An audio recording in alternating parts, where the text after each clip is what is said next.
নমস্কার, তোমাদের সকলকে আবার একটা নতুন ভিডিওতে স্বাগত। আশা করি তোমরা সকলে ভালো আছো, আনন্দে আছো, ঠাকুরমাকে সাথে রেখেছো। আগামী 7 তারিখ মহারাজের স্মরণানন্দজি মহারাজের ভান্ডারা উদযাপিত হবে বিভিন্ন মঠ এবং মিশনে। যারা যেতে পারবে তারা অবশ্যই যাওয়ার চেষ্টা করবে, এবং সেই স্পেশাল পুজো হবে, ঠাকুরের পুজো, আর তার সাথে ভান্ডারা। তো যারা সেটাতে পার্টিসিপেট করতে পারো, নিশ্চয়ই চেষ্টা করবে যাতে পার্টিসিপেট করা যায়। আর জব ধ্যান সবকিছু যেরকম রাখছো সেরকম রেখো। আশা করি তোমরা সকলে সেটা করে যাচ্ছ। আজকে আমরা একটা নতুন সিরিজ শুরু করতে চলেছি, সেরকমই আমি একটা প্ল্যান কিছু করেছি। সেটা হচ্ছে কর্মযোগ এবং কর্ম কি, কেন, কিভাবে। তো পুরো একটা সিরিজ হবে। এর উপর আশা করছি কয়েকটা ভিডিও, বেশ বেশ হয়তো 4-5টা ভিডিও বা তার থেকে বেশিও হতে পারে, এরকম হবে। যেটাতে প্রধানত আমরা দুটো জিনিসের উপর গুরুত্ব দেব। একটা হচ্ছে স্বামীজির কর্মযোগ, এবং দ্বিতীয় হচ্ছে গীতার কর্মযোগ। গীতার চ্যাপ্টার 3 যেটা কর্মযোগ, সেখান থেকে আমরা রেফারেন্সেস নেব, এবং সেখানে ভগবান শ্রীকৃষ্ণ কি বলার চেষ্টা করেছেন, কি বলছেন আমাদের জন্য, সেইটার রেফারেন্স নেব। এবং তার সাথে অবশ্যই আমরা স্বামীজির কর্মযোগকে তো রাখবই, মানে সেই প্রেক্ষাপটেই আমাদের এই ভিডিও সিরিজটা আসবে। এবং এটা 4 থেকে 5টা, আমি আশা করছি এরকমই একটা সিরিজ অফ থাকবে ভিডিওস, যেখানে যতটা সম্ভব আমি চেষ্টা করব কর্ম এবং কর্মযোগকে নিয়ে ডিটেলে কিছুটা আলোচনা করা তোমাদের সাথে। এই ব্যাপারে বলে রাখি যে বইটার আমি মেইন রেফারেন্স নিচ্ছি অবশ্যই গীতা, এবং অন্যান্য যে শাস্ত্র বা অন্যান্য যেখান থেকে আমি কর্মযোগ বা কর্ম সম্বন্ধে জানতে পেরেছি বা পারছি, সেগুলো তো অবশ্যই রেফারেন্স নিচ্ছি। তবে যেটা আমার মেইন টেক্সট বুক হিসাবে আমি যে রেফারেন্স নিচ্ছি, বা যেখান থেকে আমি পড়বো বা আলোচনার বিষয়বস্তুটি রাখার চেষ্টা করব, সেটি হচ্ছে এই বইটি। এটি আমাদের উদ্বোধন থেকে প্রকাশিত হয়েছিল। সেই সময়, যেটা 125 বছর যখন উদ্বোধনের উদযাপিত হয়, সেই সময় এই বইটা প্রকাশিত হয় উদ্বোধন অফিস থেকে, উদ্বোধন কার্যালয় থেকে, মায়ের বাড়ি থেকে। তো সেই বইটি ভীষণ সুন্দর বই, এবং তার মধ্যে বিশেষ কিছু আর্টিকেলস এবং কিছু লেখা আছে, বিভিন্ন মহারাজদের লেখা আছে, বিভিন্ন ভক্তদের লেখা আছে, যেগুলি খুবই সুন্দর। তো সেই জায়গা থেকে আমি রেফারেন্স নিয়ে বা সেটাকে মূল রেখে আমি আমার আলোচনাটা শুরু করব। তার সাথে সাথে অবশ্যই গীতা, যেহেতু আমি বললাম গীতা থাকবে, সেহেতু সেটাও থাকবে। চলো আর দেরি না করে ছোট্ট একটা প্রণাম মন্ত্র ঠাকুরের বলে আমরা আমাদের আজকে ভিডিও শুরু করছি। स्थापकाय च धर्मस्य सर्वधर्मस्वरूपिणे अवतार वरिष्ठाय रामकृष्णाय ते नमः। স্বামীজির কর্মদর্শন, কর্মযোগ এবং ব্যবহারিক বেদান্ত। কেন এই টপিকটা সিলেক্ট করা? কারণ এই টপিকটাকে কেন্দ্র করে আমরা হতে পারি অনেক কিছু জানতে পারবো বা শিখতে পারবো। তো অনেক সময় এই কর্মযোগ কি, এবং কিভাবে আমাদের সেটা দৈনন্দিন জীবনে প্র্যাকটিস করা উচিত, এবং কিভাবে যে স্বামীজি যে কর্মযোগ বলেছেন, বা ফর দ্যাট ম্যাটার গীতায় যে কর্মযোগের কথা উল্লেখ করা হয়েছে এবং আলোচনা করা হয়েছে, সেটি আমাদের জীবনে কিভাবে রূপায়িত হতে পারে, সেটিকে কিভাবে আমরা আমাদের জীবনে প্র্যাকটিস করতে পারি, সে বিষয়ে অনেক সময় প্রশ্ন থাকে, এবং সেটা আহ বিভিন্ন রকম ভাবে নেওয়া হয়, পারসেপশনটাকে বিভিন্ন রকম ভাবে নেওয়া হয়। তো সেটাকে আমরা দেখবো যে কতটা আমরা আমাদের সহজ ভাবে এবং সিম্পল ভাবে এই দুটো জিনিসের ওপর রেখে আমরা কিভাবে ক্ল্যারিটি নিয়ে আসা যায়, বা কিভাবে ক্ল্যারিটি নিয়ে আসতে পারি। তোমাদেরকে বলছি যে যদি কোনো প্রশ্ন থেকে থাকে, আমি যেরকম ভাবে সিরিজ ভিডিওগুলো করব, সেখানে যেরকম তোমাদের যদি কোনো প্রশ্ন থাকে এই নিয়ে, যেটা ধরো যে জায়গাতে তোমাদের মনে হচ্ছে যে এই জায়গাটা আর একটু ভালোভাবে বুঝলে ভালো হতো, আমাকে অবশ্যই প্রশ্নগুলো জানিও। কারণ প্রশ্ন জানলে বা তোমাদের তরফ থেকে ওই জিনিসগুলো পেলে আমার মনে হয় কি যে জিনিসটা খুব ইন্টারাক্টিভ হয়। ইন দ্যাট কেস আমি বুঝতে পারি যে কিভাবে যেটা আমি চেষ্টা করছি সেটা কতটা ক্ল্যারিটি, মানে কতটা সিম্পল হচ্ছে, বা কিভাবে সেটা তোমাদের কাছে অব্দি যাচ্ছে। তো সেটা আমাকে, তোমাদের যদি কোনো প্রশ্ন থাকে বা কিরম ভাবে তোমরা সেটা বুঝতে পারছো কি পারছো না, সেগুলো অবশ্যই আমাকে একটু জানিও। আর চলো দেরি করবো না, এবার আমরা শুরু করছি। স্বামীজির কর্মদর্শন, কর্মযোগ এবং ব্যবহারিক বেদান্ত। আচ্ছা, তো এটা যে আর্টিকেলটার উপর বেস করে আমার এই আলোচনাটা, সেটি লিখেছেন স্বামী ভজনানন্দ। এবং আহ, তার মধ্যে আমরা বেসিক্যালি দুটো জিনিসের উপরে আম, দেখতে পাবো আলোচনা। একটা অবশ্যই কর্মযোগ, স্বামীজির কর্মযোগ, এবং দ্বিতীয়টি হচ্ছে ব্যবহারিক বেদান্ত, প্র্যাকটিক্যাল বেদান্তা, যেটা নিয়ে স্বামীজি বারবার চর্চা করেছেন। এবং স্বামীজির প্রধান উদ্দেশ্য যেটা ছিল, যেটিকে আম, যে ইনফরমেশনটা স্প্রেড করা, সেটা হচ্ছে ব্যবহারিক বেদান্ত। আধুনিক যুগে হিন্দু ধর্মের পুনরুজ্জীবন, পুনর্মূল্যায়ন, নতুন করে ব্যাখ্যা এবং তাকে বিশ্বজনীন করার ক্ষেত্রে স্বামী বিবেকানন্দের নতুন কর্মদর্শন বিশেষভাবে প্রণিধানযোগ্য। একথা হয়তো সুবিদিত নয় যে সময়ের নিরিখে কার্ল মার্কসের পর স্বামী বিবেকানন্দই হলেন সর্বাধিক উল্লেখযোগ্য এবং মহান চিন্তাবিদ এবং সমাজের পথপ্রদর্শক, যিনি একটি স্বতন্ত্র বিশ্বজনীন কর্মদর্শন প্রবর্তন করেছিলেন। তো বলছেন যে উনি যে ফিলোসফিটা, মানে স্বামীজির যে ফিলোসফিটা স্বামীজি নিয়ে এসেছিলেন, যেটা প্র্যাকটিক্যাল বেদান্তা, সেটি অনেক সময়ের পর এরকম একটা কর্মদর্শন বা এরকম একটা ফিলোসফি নিয়ে আলোচনা এবং সেটিকে সমাজে নিয়ে আসার যে চেষ্টা, সেটা মহারাজের মত অনুসারে কার্ল মার্কসের পর স্বামীজি ছিলেন, মানে স্বামীজি ছিলেন যিনি সেই উম নতুন এক কোনো ফিলোসফি বা নতুন এক কোনো দর্শন নিয়ে আলোচনা করেছেন। গত 2 দশক ধরে সারা বিশ্বে অনেক বিস্ময়কর পরিবর্তন ঘটে চলেছে। তথ্য ও যোগাযোগ প্রযুক্তিতে অগ্রগতি, অর্থনৈতিক বিশ্বায়ন, পরিবেশ সচেতনতা, শিক্ষার গুরুত্ব সম্পর্কে উপলব্ধি এবং বর্তমানে কোভিড অতিমারি মানুষের মানসিকতা এবং কর্মের প্রতি মনোভাবের আশ্চর্য পরিবর্তন এনেছে। এই পরিবর্তনের কারণে স্বাভাবিকভাবেই বর্তমান সময়ে আমাদের একটি নতুন কর্মদর্শনের আবশ্যকতা অনুভব হচ্ছে। আমরা বিশ্বাস করি যে স্বামী বিবেকানন্দ একটি নতুন কর্মদর্শনের কাঠামো ইতিপূর্বেই প্রস্তুত করে গিয়েছেন, যা এই অভাব অনেকটাই পূরণ করতে সমর্থ হয়েছে। আসলে এই বইটা বা আর্টিকেলটা লেখা ওই সময়, হয়তো যে সময় কোভিড চলছিল, 2020-2021 সাল। এবং মহারাজ কি বলছেন, যে ওই সময়কালীন অবস্থায় কর্ম, যে কাজের ডেফিনেশনটাই আমাদের সকলের কাছে চেঞ্জ হয়ে গেছিল। এবং শুধু কোভিডের সময় নয়, আমি তো বলবো কোভিডের পরবর্তীকালে, মানে এখনো পর্যন্ত আমরা কিন্তু সেই চেঞ্জটাকে উপলব্ধি করতে পারি। মানে অনেক রকম ভাবে জিনিসগুলো চেঞ্জ হয়ে গেছে। মানে কাজ আর এখন শুধুমাত্র তোমাকে মানে আমি যদি আমাদের ডে টু ডে প্রফেশনের কথা বলি, সেক্ষেত্রে যে সবসময় সবাইকে অফিস যেতে হবে বা এরকম নয়, অনলাইন কাজটা অনেক বেশি প্রাধান্য পেয়েছে। বিভিন্ন জায়গায় মানুষ বিভিন্ন রকম ভাবে, বাস একটা যদি ইন্টারনেট কানেকশন থাকে, তার সাহায্যে মানুষ জায়গা জায়গা থেকে জুড়তে পারছে, ভিডিওর মাধ্যমে, কলের মাধ্যমে। তো এখন জিনিসগুলো মাচ ইজিয়ার, অনেক বেশি ইজি হয়ে গেছে। হয়তো এই জিনিসগুলো কোভিডের আগে ছিল, বাট আমাদের কাছে ওই দর্শনটা ছিল না, বা আমাদের দেখার যে মানে অ্যাঙ্গেলটা, সেটা হয়তো সেরকম ছিল না। আমরা কোনো সময় ভাবতেই পারতাম না যে বড় কোনো এক মিটিং হবে এবং সেটা সামনাসামনি না হয়ে সেটা কাজ শুরুও হয়ে যাবে, কিন্তু আজকের দিনে সেটা সম্ভব হয়েছে। এবং কিভাবে সম্ভব হয়েছে? কোভিডের জন্য সম্ভব হয়েছে। তো কোভিড যেরকম অনেক মানুষের অনেক কিছু ক্ষয়ক্ষতি, অনেক কিছু করেছে নতুন নতুন ভাবে, আর সেই বিষয়ে কিছু বলার নেই। সকলেই আমরা জানি, সকলেই আমরা অবগত যে কত নিজের মানুষকে নিয়ে নিয়েছে, কত রকমের কত ক্ষতি মানুষের হয়েছে। But at the same time দেখো, কোনো একটা কিছু আপদা বা এরকম সময়কাল থেকে আমরা কিন্তু অনেক কিছু শিখি, এবং এক্স্যাক্টলি সেটাই কোভিডের সাথেও হয়েছে। আমরা অনেক কিছু কিন্তু শিখতে পেরেছি, মানে জীবনের দর্শনটা বা জীবন পরিদর্শনটা আমাদের কাছে অনেকটা বদলে গেছে। ডিস্টেন্স ব্যাপারটা আর আমাদের কাছে ডিস্টেন্স নেই। এখন আমরা অতি সহজেই ভিডিও কল করে বা এরকম কিছু করে মানুষের সঙ্গে কানেক্ট হতে পারছি। মানুষের কাজের প্রতি যে দৃষ্টিভঙ্গি ছিল, সেটা অনেক পরিবর্তন হয়ে গেছে। তো এরকম ভাবে ওই সময়কালের জন্য অনেক কিছু কিন্তু আমাদের জীবনে চেঞ্জেস এসছে। কর্মযোগ এবং ব্যবহারিক বেদান্ত, এই দুই তথ্যের উপর ভিত্তি করেই স্বামীজির কর্মদর্শন প্রতিষ্ঠিত।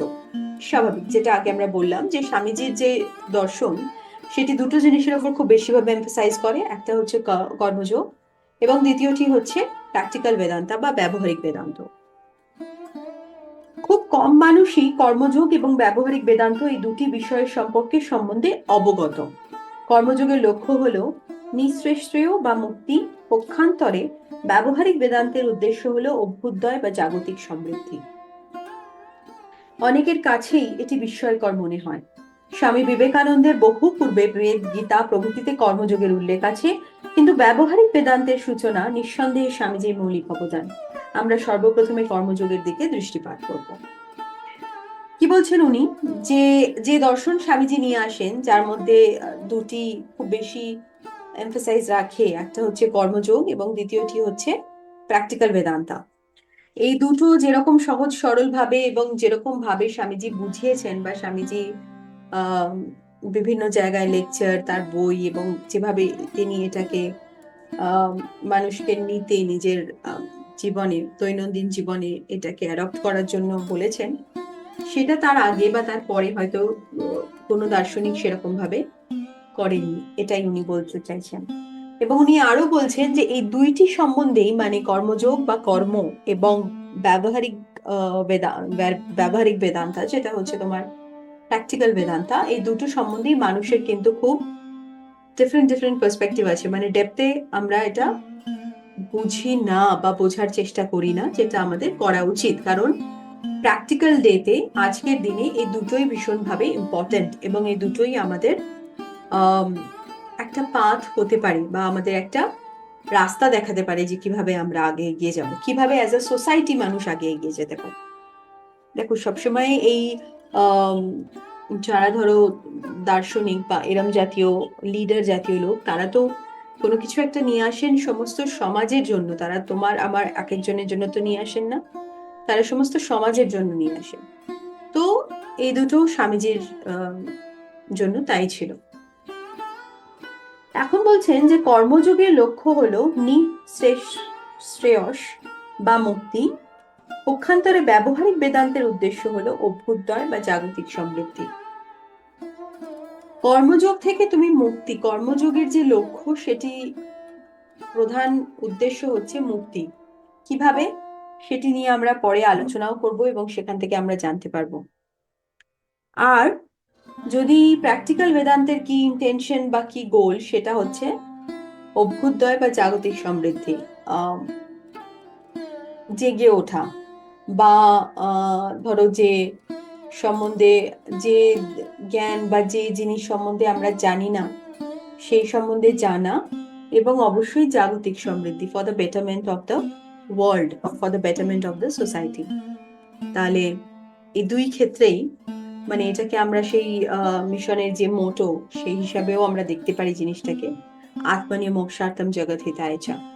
আত্মনীয় মোক্ষার্থম ইজ নিজের মুক্তি বা নিজের মোক্ষ প্রাপ্তি, যেটাকে বলা হচ্ছে। তো সেটা হতে পারে কর্মযোগ, এবং জগৎ হিতায় চ বা জগতের ভালোর জন্য, সেটা হয়ে গেল প্র্যাকটিক্যাল বেদান্তা।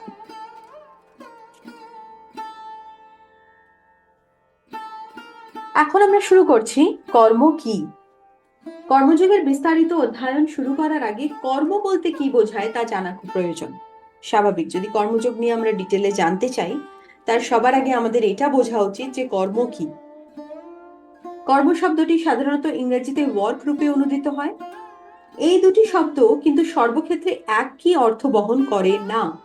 ইংরেজি ওয়ার্ক শব্দটি গতিময়তাকে নির্দেশ করে, যেখানে শক্তি কার্যে রূপান্তরিত হয়। সেই অর্থে বলা যায় যে মোটর গাড়ি, বায়ুকল, মুদ্রণ যন্ত্র বা অন্য কোনো মেশিন কৃষিকার্যে নিয়োজিত বলদ অথবা ঘোড়া, এই সবই কার্যে নিযুক্ত, কিন্তু এই ধরনের ক্রিয়াকে কর্ম বলা যায় না। এটা আমরা সবসময় জানি যে যে ওয়ার্ডস গুলো ধরো আমরা ইংলিশে বলে থাকি জেনারেলি, সেটার সঙ্গে কিন্তু আমাদের সংস্কৃতের বলো যে ওয়ার্ডস গুলো ইউজ হয়, নট বোথ আর সেম। আমরা কলোকিয়াল টার্মসে ইউজ করে থাকি বটে, তবে অনেক ক্ষেত্রে কিন্তু অনেকটা ডিফারেন্স আছে, এবং ওটার জন্যই বেসিক্যালি আমাদের আন্ডারস্ট্যান্ডিংটাও ভীষণ ডিফারেন্ট হয়ে যায়। যেরকম এখানে কর্মকে direct translation to work is not a good thing, ওটা একদমই উচিত না। কারণ কর্মের ডাইরেক্ট ট্রান্সলেশন ওয়ার্ক হতে পারে না। যেটা ইংলিশ অর্থ ওয়ার্ক, WORK, সেটির অর্থ হচ্ছে something which is in motion, মানে যেটিকে আমরা সেই ছোটবেলায় ফিজিক্সে যে পড়েছি, এটাও তাই। মানে কোনো কিছুকে ধাক্কা দিয়ে দিলে সেটি চলতে শুরু করে, তো এটা সেই গতিময়তাকে রিপ্রেজেন্ট করে, যেটা ইংলিশ শব্দ ওয়ার্ক। সেক্ষেত্রে একটা মেশিন, একটা গাড়ি, মানে যে কোনো কিছু কিন্তু মোশনে যদি থাকে সেটা কিন্তু কাজ করছে। কিন্তু যদি দেখো যে আমাদের সংস্কৃত শব্দ যেটি কর্ম, সেটি কিন্তু অনেক বেশি ডিপ এবং অনেক বেশি ডিটেইলড, তার ডেসক্রিপশন মানে তার মানে বা তার অর্থ এতটা সোজা নয়। মানে জাস্ট নট ইন মোশন কে চলো ছেলে দাও আর ওটা চলতে শুরু করলো অ্যান্ড দেন ইটস ওয়ার্ক, মানে anything which can be converted to energy, এরকম ধরনের ব্যাপারটা কিন্তু নয়। বাট জেনারেলি কি হয়ে থাকে, আমরা খুব সহজ সরল ভাবে বলে দিই কর্ম, ডাইরেক্ট ট্রান্সলেশন টু ওয়ার্ক। কর্ম অর্থে সেই কার্যগুলিকেই বলা যেতে পারে যেগুলির মধ্যে একটি নৈতিক দৃষ্টিকোণ থাকে, অর্থাৎ যিনি এই কার্য সম্পাদন করবেন তিনি তার কৃতকার্যের জন্য দায়বদ্ধ থাকবেন। সেই হিসাবে এইরকম কার্য একমাত্র মানুষই করতে পারে। মানুষের সম্পাদিত কর্মকে লেবার বলে বা শ্রম বলে, অতএব কর্ম শব্দটির যথার্থ ইংরেজি অনুবাদ লেবার হওয়া উচিত। কি বলছেন মহারাজের ডেফিনেশন অফ কর্ম যেটা, সেটি হচ্ছে যে এমন একটা কিছু যেটিকে করার পরে সেটা একটা নৈতিক দৃষ্টিকোণ থাকে, মানে একটা বলা যেতে পারে, দেখো একটা অ্যাকাউন্টেবিলিটি থাকে, মানে একটা এথিক্যাল অ্যাকাউন্টেবিলিটি যাকে বলা হয় সেটা অবশ্যই থাকে। যে কোনো রকম কিছু, তাই একটা মেশিনের চলা সেটাকে আমরা কর্ম বলতে পারি না, সেটাকে ওয়ার্ক বলা যেতে পারে হয়তো, বাট সেটাকে কর্ম বলা যেতে পারে না, কারণ there is no ethical accountability of the machine. তাই জন্য এই অর্থ অনুযায়ী, কর্মের অর্থ অনুযায়ী কিন্তু সবসময় একটা মানুষকেই হতে হবে, কারণ কিছু কিছু জিনিস যেগুলি শুধুমাত্র মানুষই পারছে, সেই অর্থ অনুযায়ী যদি একটা এথিক্যাল অ্যাকাউন্টেবিলিটি কার থাকতে পারে, মানুষের থাকতে পারে, তো সেই অর্থে মানুষই হচ্ছে যে মাত্র কর্ম করতে পারে। এখন যদি কোনো সমষ্টিগত কর্মের কথা বলা হচ্ছে, সম্পাদিত কর্মকে, মানে মানুষ যে শ্রম দিচ্ছে বা মানুষ যে কর্ম করছে সেটিকে আমরা বলতে পারি শ্রম বা লেবার। তাহলে সেটার একটা ডাইরেক্ট ট্রান্সলেশন টু ইংলিশ বলা যেতে পারে লেবার হতে পারে। আবার মানুষের ক্ষেত্রেও কিন্তু নিজের অজ্ঞাতে কৃত শারীরবৃত্তীয় ক্রিয়া, যেমন নিঃশ্বাস প্রশ্বাস, হৃদস্পন্দন, খাদ্য পরিপাক ইত্যাদি শ্রম বা কর্ম বলে বিবেচ্য হবে না। সুতরাং কোনো কার্যকে কর্ম বলে অভিহিত করতে হলে যিনি সেই কার্য করছেন তার নিজের সেই কার্যের কর্তা হওয়ার বোধ এবং সেই কার্যের ফলশ্রুতি স্বরূপ ভোক্তা হওয়ার অনুভূতি থাকা প্রয়োজন। এই প্রসঙ্গে আরো একটি প্রশ্ন উঠে আসে, যে কার্য অজ্ঞানতাবশত বা অজান্তে করা হয় তাও কি কর্মফলের কারণ অর্থাৎ পরিস্থিতি অনুযায়ী তাও কি অনুকূল অথবা প্রতিকূল কর্মফল প্রদান করে? জৈন ধর্মে এই প্রশ্ন নিয়ে বিস্তারিত আলোচনা করা হয়েছে। সেখানে এই মত পোষণ করা হয়েছে যে অজ্ঞানতাবশত অন্যায় কার্য সচেতনভাবে করা অপরাধের মতোই নিন্দেনীয়। তাহলে কি বলছে যে ধরো আমাদের যে নিঃশ্বাস প্রশ্বাস হচ্ছে, বা ধরো যে আমাদের যে ডাইজেশন সিস্টেম, এগুলি কি কর্ম? না, এগুলি কখনোই কর্ম নয়। তো বলছে এগুলি শ্রম বা কর্ম হিসেবে বিবেচ্য হবে না। সুতরাং কোনো কার্যকে কর্ম বলে অভিহিত করতে হলে যিনি সেই কার্য করছেন তার নিজের সেই কার্যের কর্তা হওয়ার বোধ এবং সেই কার্যের ফলশ্রুতি স্বরূপ ভোক্তা হওয়ার অনুভূতি থাকা প্রয়োজন। তাহলে যদি সত্যি কোনো কর্মকে আমাদের ডিফাইন করতে হয় বা যদি কোনো কর্মকে বুঝতে হয় যে এটা কর্ম কি না, তাহলে দুটো জিনিস থাকা is very important. One is যে সেই কার্যটা করছে তার ওই কর্তা কর্তা হিসাবে তার সেই রূপটা, মানে ওই রিয়েলাইজেশনটা থাকা উচিত যে সে সেই কর্মটা করছে, সেটা যে কোনো কর্ম হোক, কারেক্ট, সেটাকে আমরা বলতে পারি। এবং সেকেন্ড জিনিস হচ্ছে তার মধ্যে এই জ্ঞানটা বা এই চেতনাটাও থাকা উচিত যে এই কর্মের ফলস্বরূপ যেটা ভোগ করতে হবে, সেটা ভালো হোক মন্দ হোক যাই হোক, সেটাও কিন্তু সেই হবে। তার মানে কি, বেসিক্যালি একটা কর্ম করার জন্য তোমার কর্তা এবং ভোক্তা এই দুটিরই রিয়েলাইজেশন থাকা 100% দরকার। যদি এই দুটির মধ্যে কোনোটি নেই বা এই দুটিই নেই, সেক্ষেত্রে সেইটাকে কর্ম বলা হয় না। যেমন ধরো হার্টবিট, ডাইজেশন প্রসেস, হাঁচি কাশি, মানে এই জিনিসগুলোকে কিন্তু আমরা কর্ম বলে ধরবো না, কারণ যখন এটা করা হচ্ছে সেখানে নাইদার কর্তা নর ভোক্তা ইজ প্রেজেন্ট, তাহলে সেটাকে আমরা কর্ম বলছি না। এমন একটা কিছু করা যেখানে কর্তার এই জ্ঞানটা আছে যে আমি এটা করছি, রাইট, সেটা কর্ম। এবং সেটাও অ্যাকাউন্টেবিলিটি থাকা উচিত কর্তার মধ্যে যে এই কাজটি যদি আমি করি সেটা ভালো হোক বা মন্দ হোক সেটার একটা ফল আসবে, এবং সেই ফলটাও কিন্তু ভোগ করতে হবে আমাকেই। তাহলে সেটা ভোক্তার মতো যদি তার সেই অনুভূতিটা থাকে, তবেই সেটা একটা কর্ম। এবং এটা নিয়ে বিভিন্ন জায়গায় বলা যেতে পারে, বিভিন্ন রকমের আলোচনা হয়। যেমন জৈন ধর্মে বলা হয় যে অজ্ঞানতাবশত করা কার্য কিন্তু, মানে অজ্ঞানতাবশত করা কার্য মানে যেরকম ধরো বলছে, তাহলে কি যদি যদি ওই সেন্সটা না থাকে যে আমি কোনো একটা কাজ করছি যেটা কার্য করা হচ্ছে, বা এবং সেখান থেকে ধরো যে ভোগটা করতে হবে সেটা সম্বন্ধে যদি আমার জ্ঞান না থাকে, তাহলে কি সেটা কার্য, বা তাহলে কি সেটা কর্ম? কিন্তু জৈন ধর্ম যেরকম আবার বলছে, যদি তুমি অজ্ঞানতাবশতও করে থাকো তাহলেও সেটা কর্ম হিসাবে কাউন্ট হবে। কর্ম এবং কর্মযোগ, নেক্সট টপিক আসছে কর্ম এবং কর্মযোগ। তাহলে কর্ম কি সেটা বোঝা গেল।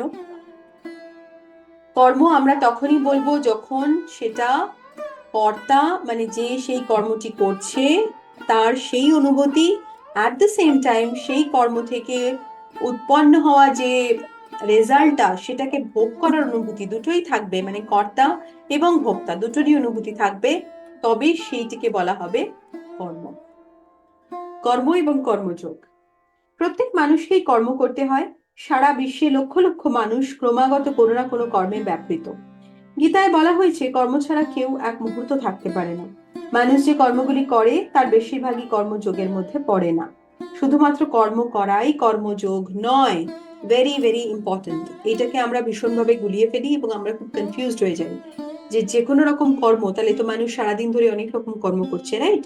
আমরা সারাদিন অনেক কাজ করি, তাহলে কি এই সবকটি কাজই কি কর্মযোগ? কারণ দেখো, যদি কর্মের ডেফিনেশন অনুযায়ী আমরা যাই, তাহলে কিন্তু সব রকম কর্মই তো কর্ম। মানে যে যে কর্মতে ভোক্তা আর কর্তার রিয়েলাইজেশন আছে, তাহলে সবকটাই হচ্ছে কর্ম।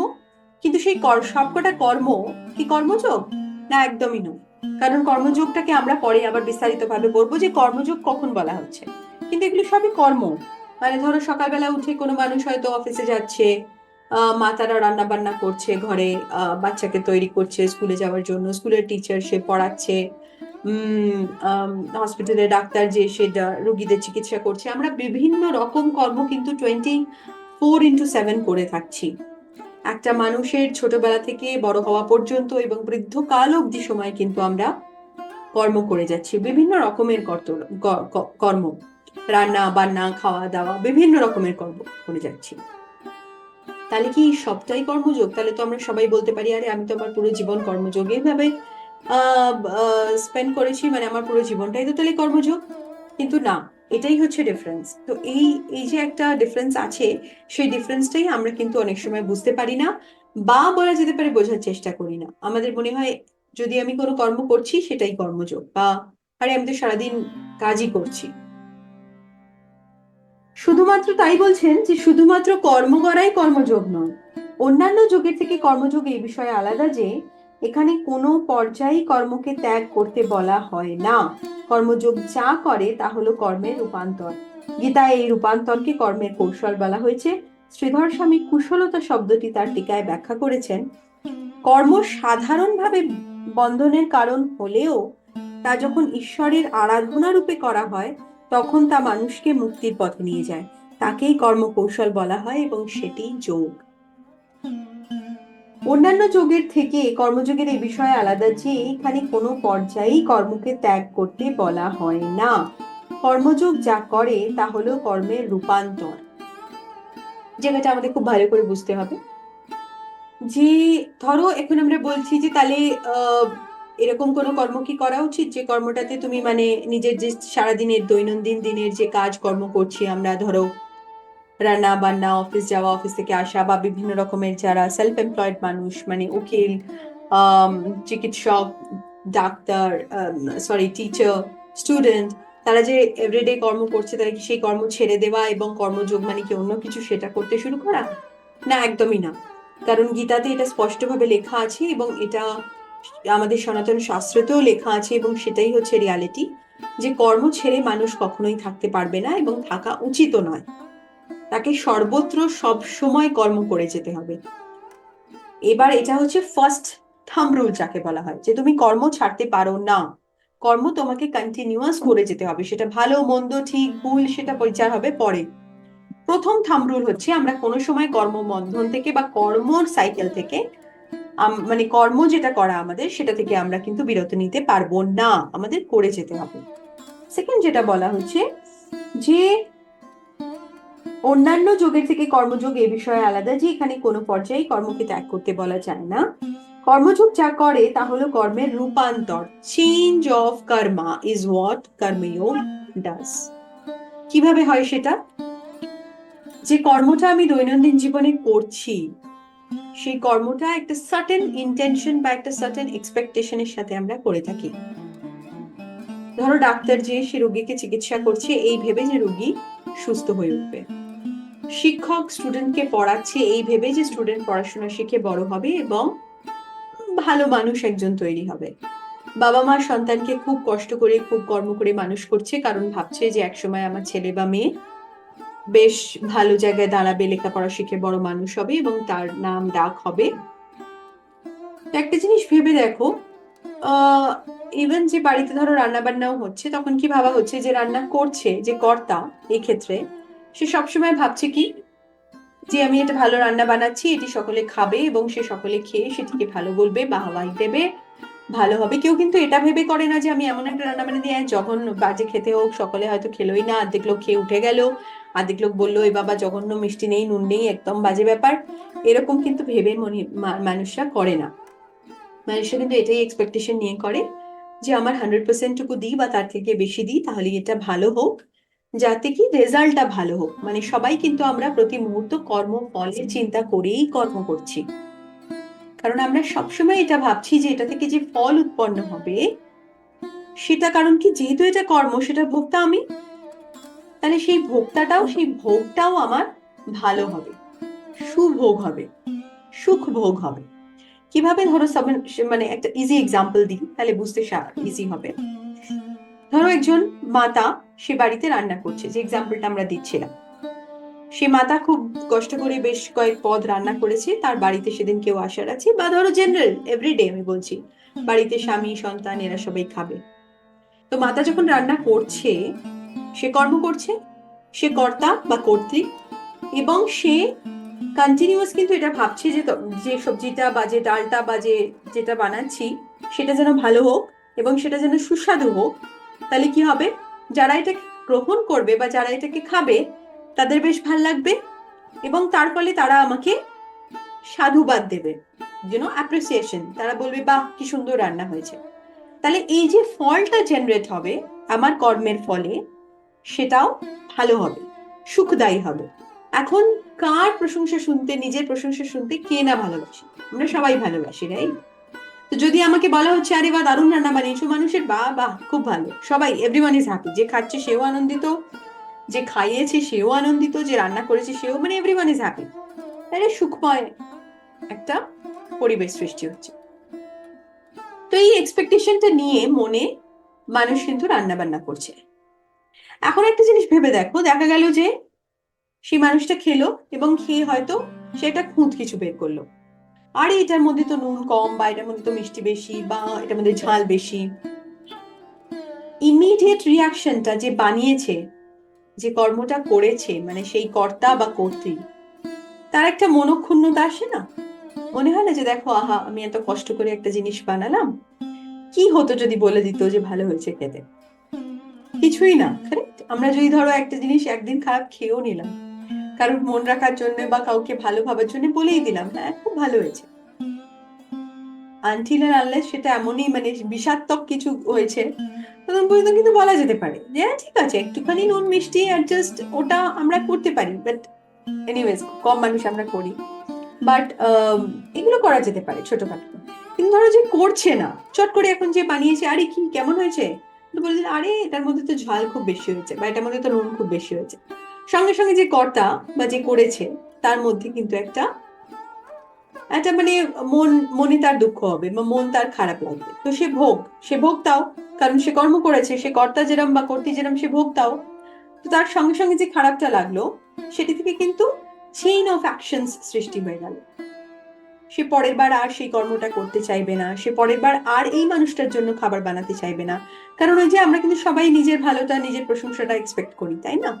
তো যে যদি কোনো কর্ম আমি করছি সেটাতে 100% দিচ্ছি এবং সেটাই যদি মানুষ অ্যাপ্রিসিয়েশন না পাচ্ছে, তখন তার মনে একটা দুঃখ আসছে বা একটা মনোক্ষুণ্ণতা আসছে এবং সে সেই কর্মটা করার আর চেষ্টা করছে না। এতে করে কি হচ্ছে, ন্যাচারাল ল যেটা কর্ম আমাদের করে যেতে হবে সেটা থেকে কিন্তু ব্যাঘাত ঘটছে। এখন এখানে থেকে দুটো জিনিস হতে পারে। একটা হচ্ছে, যদি আমার কোন রকম কোনো এক্সপেকটেশনই না থাকে, মানে দেখো কর্ম থেকে আমি কর্ম থেকে বিরতি আমি নিতে পারবো না, কর্ম আমায় করতে হবে।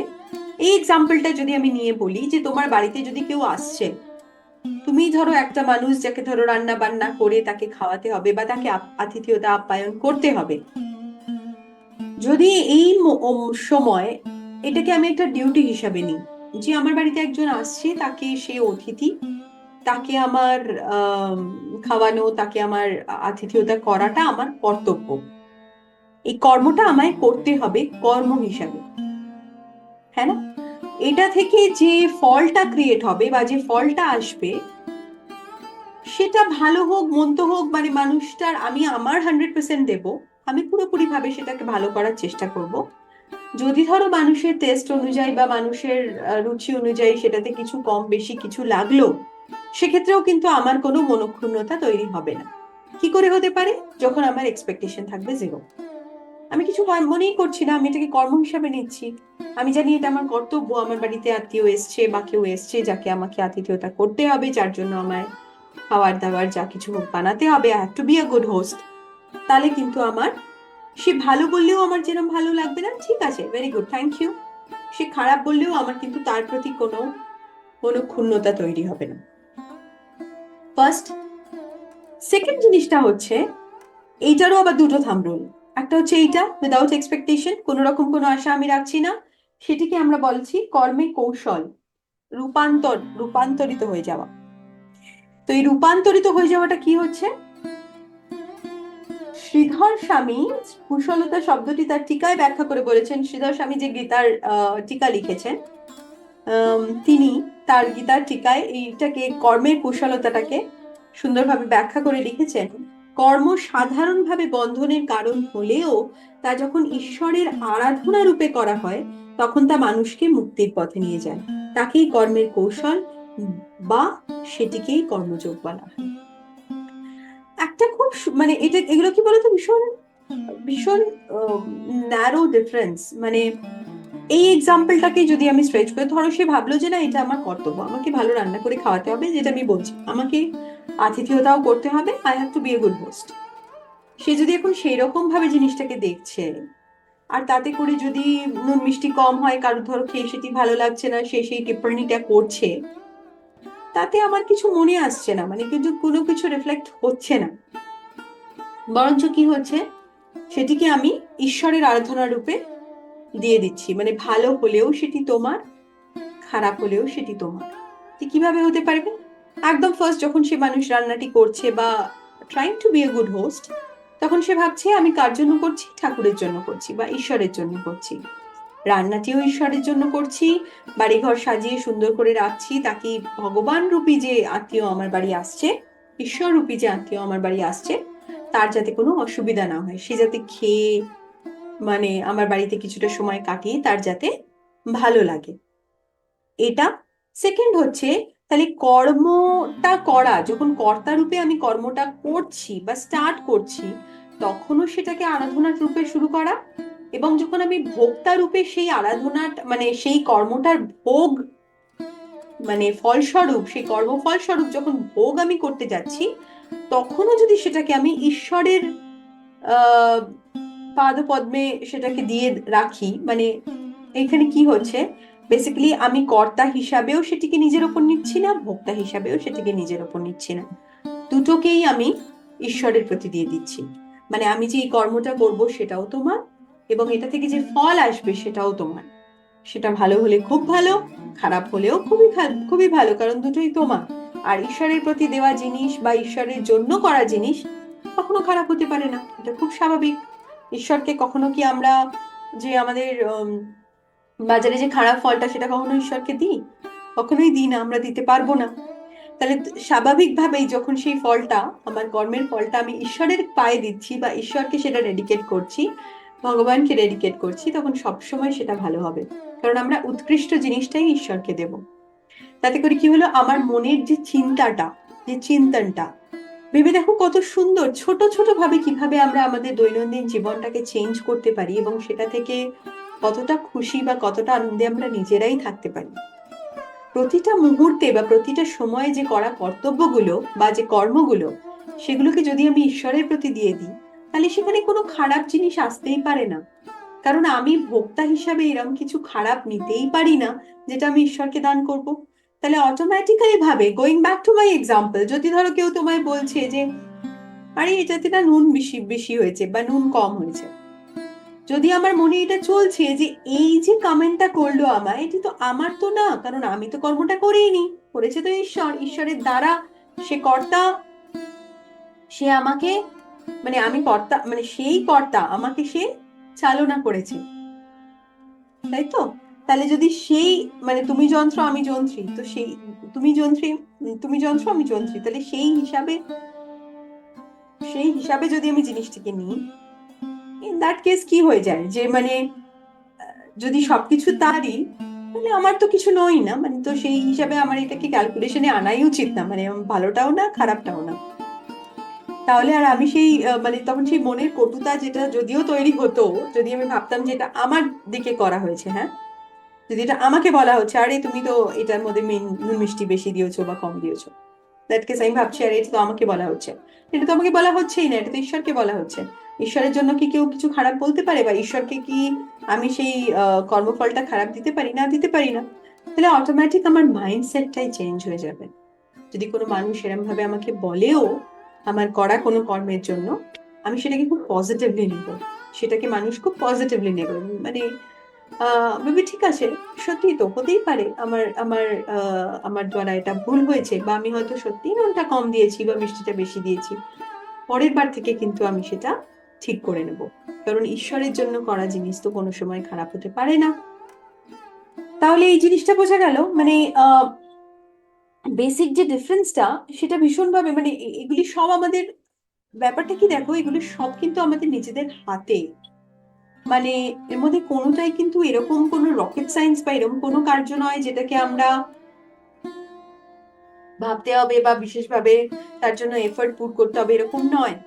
এটি একটা এক প্রকার, এইগুলিকেই বলা হয়েছে যে প্র্যাকটিক্যাল বেদান্তার, মানে কি তুমি ডে টু ডে লাইফে, স্বামীজি এটার উপরেই খুব ফোকাস করতেন যে আমাদের দৈনন্দিন জীবনে যে আমাদের ব্যবহার বা যে আমাদের কর্ম বা যে আমাদের আহ দিনচর্যা যেটা চলছে, সেটাকে যদি আমরা ছোট ছোট ভাবে চেঞ্জ করতে পারি, ইন আ ওয়ে, যে রকম যে কর্মগুলি আমরা করছি, যেটা আজকে আমরা আমাদের প্রধান ডিসকাশনের বিষয় কি হলো, যে কর্ম এবং কর্মকুশলতা বা কর্মযোগ মধ্যে যে ডিফারেন্স, সেটিকে আমরা আজকে বুঝলাম।